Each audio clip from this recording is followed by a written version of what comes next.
Yes, it was election night. It was November 8th, 2016. We are now through the storm. And it is November 9th on this Wednesday worldwide broadcast. We are seeing horrible, sore losers.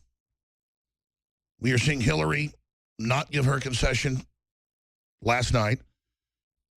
We clearly saw massive election fraud in places like California, where we're told Mitt Romney got more votes than Trump. We are seeing the total weaponization of the media to the next level with total racial division and the media inflicting psychological wounds on the inheritors of America. Whether they be Hispanic, black, white, it doesn't matter. And it just shows us that our work's just begun. Yes, this is incredibly positive. Trump has been given the trifecta. The Republicans have the House. The Republicans have the Senate. The Republicans have the White House. And now they will have the Supreme Court.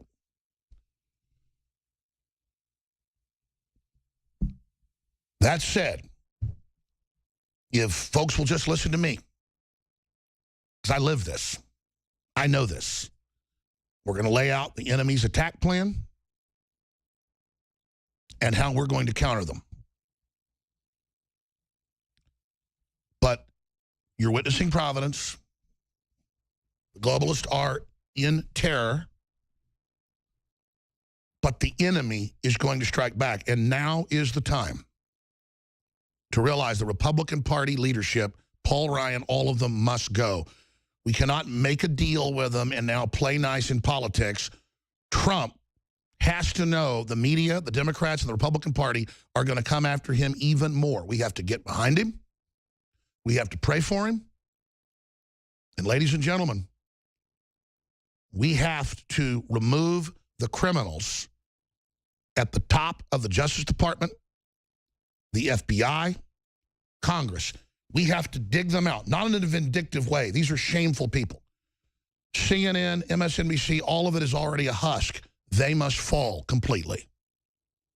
There needs to be prosecutions for racketeering via the emails, organized crime between the media and the White House and Hillary. The crime's all there. Fraud, colluding, bid rigging, influence peddling. I mean, you name it, the entire book they've committed over and over again. Because they're not going to stop. This would be like World War II and just kicking the Nazis out of France and out of Russia. They were months away from atomic weapons. They would have had a nuclear war, an atomic war. You cannot leave them there. We have to go into Berlin and dig them out of their goddamn holes. And excuse me, I don't use the Lord's name in vain. I mean, they are GD devils. And I love God, and I just want to say this. I want to thank Jesus Christ for this providence, and I want to thank God Almighty, the Father, the Holy Spirit, Christ. I want to thank the Trinity for the second chance we've been given. But if we do not repent and seek God's face, and if we don't deliver on real jobs and real prosperity and real love and show everybody what real Western Christian values are, the enemy that poses like they're that is going to end up winning. They have inflicted such wickedness and such hate and such race-baiting garbage into these desperate women and others that are absolutely scared to death because they're not being fulfilled, so they think doubling down on the state will bring them there. We're going to go to break. I'm going to come back and briefly speak to Paul Watson. I'm going to lay out the numbers and what we're facing and how the globalists are planning to counter us. Straight ahead on the other side of this break. But this is Defense Ship 1 in the battle for not just the Republic. We see the sore losers. We see how nasty they are. I understand Trump needed to be conciliatory so the stock market wouldn't completely plunge, but I really think he needs to just press the point that we're going to have to get rid of Paul Ryan. We're going to have to get rid of all the neocons, the rhinos, all of them. Not just because it's the right thing to do and they're part of this corrupt power structure, but they're not going to ever make a deal with Trump because they were picked of old because they were compromised. They're scum. And so do you agree with me on that statement? Yeah, completely, Alex. That's what they're going to try to do. They're going to try to stuff his cabinet with people like Paul Ryan, neocons, never Trump people. That's the attack plan that they're going to try and carry forth. And the other angle is, you know, after Brexit, which I said immediately after, yes, enjoy it, celebrate it, but watch out because they're going to try and derail it. They're going to try and dilute it. That's exactly what happened. They took it to the High Court. Now they're trying to water it down. Some people are trying to get it not passed altogether. They're going to try and hamstring Trump. These riots are going to happen. They're already happening last night because, you know, tolerant liberals are so peaceful. They're out rioting. Those riots, that unrest is going to be blamed again on Donald Trump. So you're going to have a series of negative things. Every single negative thing that happens between now and January will be blamed on Donald Trump. That's their next plan of attack. You outlined it in the video, which is on Drudge Report. They're going to say anything that goes wrong in the economy, despite the fact that it was going to happen anyway, is the fault of Donald Trump. So before he even takes office, he's going to have his hands tied behind his back, and that is the battle going forward for us. Please continue watching. Yeah, well, the article's up on InfoWars. Basically, there were riots in Portland, there were riots in Oakland, and they're all over Twitter. The death threats against Donald Trump, as he said, have gone through the roof. They're soaring. Somebody, some crazy person who the DNC pays to start violence at Donald Trump rallies, we know that that was exposed. They're going to try and take a pot shot at Donald Trump. We've warned about this all along. It happened. Somebody tried to assassinate Trump at one of his rallies, and now the intensity of that hatred, while they accuse us of being hateful bigots, the intensity of their hatred has been turned up to 11. You're going to see more shenanigans between now and January, and people need to be aware of that. Continue. The other aspect, which I was talking about earlier, Alex, is, you know, the media for months has said, oh, this is about a demagogue, this is about one man. It's never been about one man. You saw with Brexit. Brexit wasn't about Boris Johnson. Brexit wasn't about Nigel Farage. It was about a movement. This is about a movement. It's not about a demagogue. It's not about Donald Trump. If it wasn't for Donald Trump, somebody else would have been there at the right place at the right time, because now is the time when this movement is happening across the West. It's happening in Germany. It's happening in France. It's happening in all these other countries. And again, the thing with Trump is it's not about the Republican Party. It's about a movement. It's about reinvigorating the American dream. It's about ultimately saving Western civilization. That was the red line in the sand. Thankfully, we've been spared for a short time longer. And now they're going to try and throw all hell to hamstring him, to tie his hands behind his back before he even gets into the Oval Office. You saw that Hillary speech earlier. You probably caught the end of it. People are all over Twitter saying, oh, how gracious she was, how kind. She literally had this demon, angry, crazed look etched into her face. Sick Bill Clinton was stood behind her, chewing on his tongue again.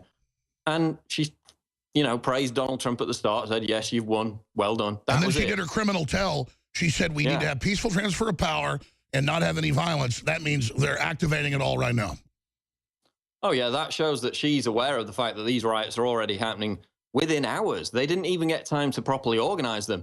They were burning American flags. They were setting dumpsters on fire.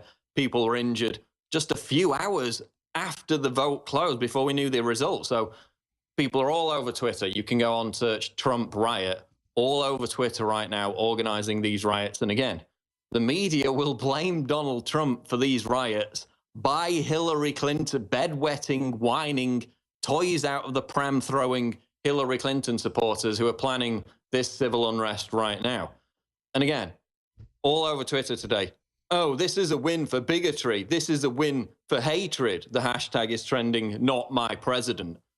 When these are the most hateful, intolerant, bigoted people imaginable, they're throwing out death threats, not just against Trump, but against Trump supporters.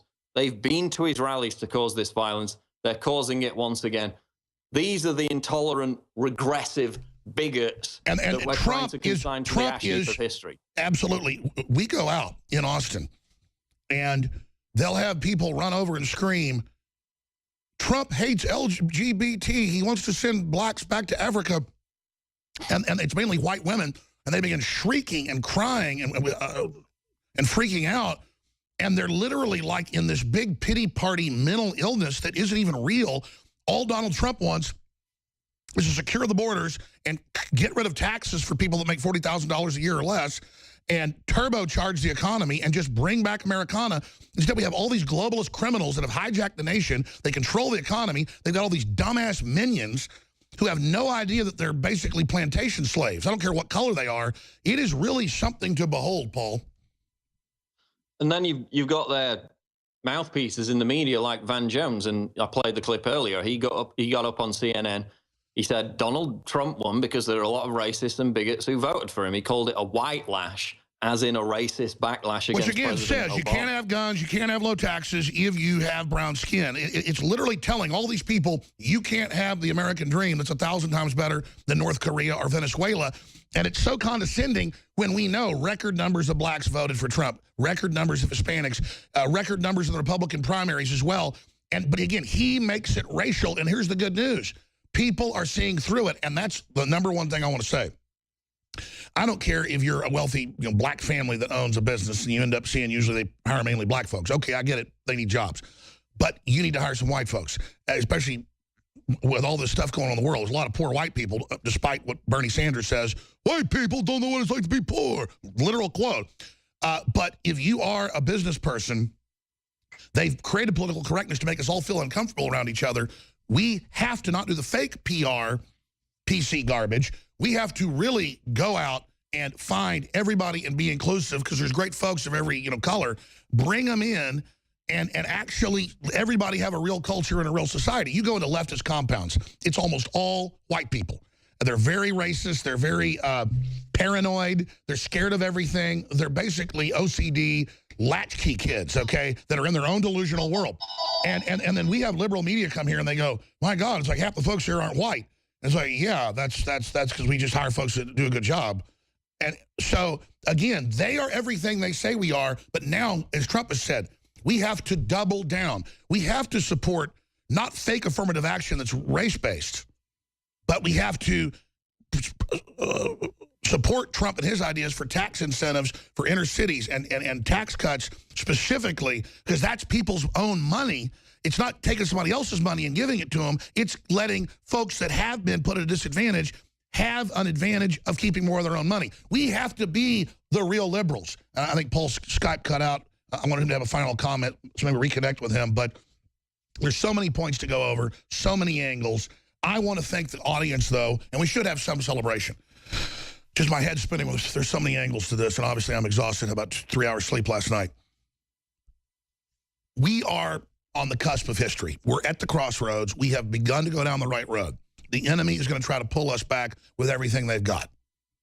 And that's why I'm focused now on the next level of the war completely, because right now we've got the giant audience. Right now we've got 5 times what regularly tune in, okay? Obama now comes out and says we're now all rooting for Trump's success. This is going to be the good cop, bad cop deal. Start the riots, turn up all the race baiting, times 1,000, but then have the conciliatory Trump olive branch that if you do what we say now, Trump, you put a bunch of globalists in your cabinet and you submit to the New World Order and you let the rhino Republicans, run things, then we might leave you alone. So sell out.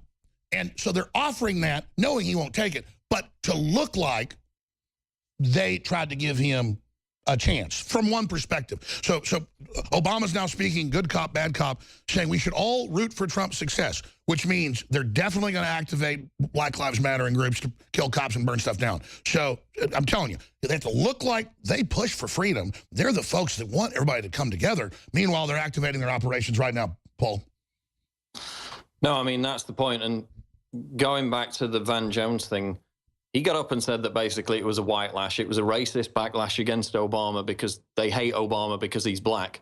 These people in Ohio, in Michigan, in Wisconsin, in Pennsylvania, they voted for Obama in 2008 and in 2012. How can you claim that Trump support is all racist people who hate Obama because he's black, when those very same people in those states voted for Obama? I mean, it's just a completely debunked argument at this point. Then you've got the other angle, which is, of course, Michael Moore. He was the only leftist who had the smarts for a second to look in the mirror and realize that these people in Michigan and Wisconsin were voting on the fact that globalism has destroyed their livelihoods completely. Nothing whatsoever to do with race. It's to do with NAFTA. It's to do with the factories shutting down. It's to do with their jobs being shipped abroad. That's why Donald Trump won those states. It has nothing whatsoever to do with racism. Paul, predictions. Predictions going forward. They're already organizing riots tonight. It's going to be a very unstable time. Again, as I said, right after Brexit, and this still holds. I'm going to have to get back on the Brexit argument next week because they're trying to derail and dilute that. You have to push this forward. Paul Ryan's got no place in the future Trump administration. Again, you have to prevent him from stuffing his cabinet with neocons. And basically, Trump is not a demagogue. He's about a movement. He's a symbol of a movement. We're not investing everything into Trump, but we're going to hold his feet to the fire. Notice the reaction of Trump supporters compared to Obama supporters in 2008. They were all glazed-eyed, you know, cult-like, adoring their New Deal leader. Trump supporters are excited, they're happy, they're partying, but they know that this is just the beginning of the mission to save America, to save Western civilization. I totally agree. Let me just say this, Paul. You've been working with me for 15-plus years. I guess you were about 18 when you came to InfoWars. And I salute your work, your tireless dedication, and it is a true honor to be associated with you and in this one life we have. And you're a real friend and a brother, and I love you, Paul. I love you too, Alex, and it's been an absolutely crazy journey. And the madman has done it, but again, it's only the beginning. And who knew that the horribly discredited InfoWars' association with Trump, oh, the media, CNN said that's inevitably going to drag him down, right? He's going to lose. Well, look what happened.